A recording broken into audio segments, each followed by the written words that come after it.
Shining the Light with IUMC welcomes you to another Meditate at 8. Truly following Jesus isn't easy. If you think Jesus promises all who follow him health, wealth, and good fortune, you haven't read the Bible very carefully. Mark 10 tells the story of a rich young man who came to Jesus asking about eternal life.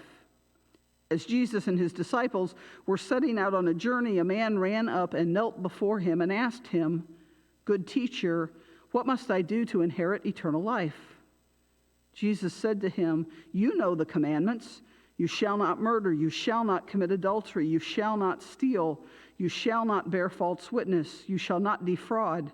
Honor your father and mother." The young man said to him, "Teacher, I have kept all these since my youth." Jesus, looking at him, loved him and said, "You lack one thing. Go, sell what you own and give the money to the poor, and you will have treasure in heaven. Then come follow me."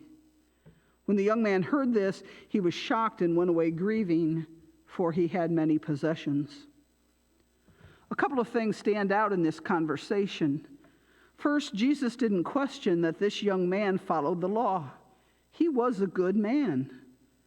Second, Jesus loved him and spoke out of love for him. The young man knew the importance of eternal life, and Jesus wanted him to experience the reality. But Jesus also knew the man's heart. The man loved his possessions, his money, and his stuff more than anything else in his life. We don't know if it was inherited or if he had been born with nothing and worked hard to get what he had. We don't even know how much he had, relatively speaking, other than he had many possessions. What we do know is he was unwilling to give it up to follow Jesus.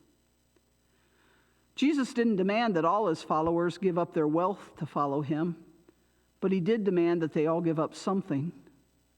Some loved their status. Others loved their family. Others had jobs. Jesus says that we must be willing to pick up a cross to follow him. That means there are things we are carrying that we need to lay down to lift that cross.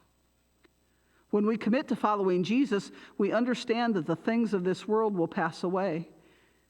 We can't take anything from this life into the next except our faith. And that faith comes with a promise. Those who give in this life will receive in the next. Those who are last in this life will be first in the next. Do you believe in the promise?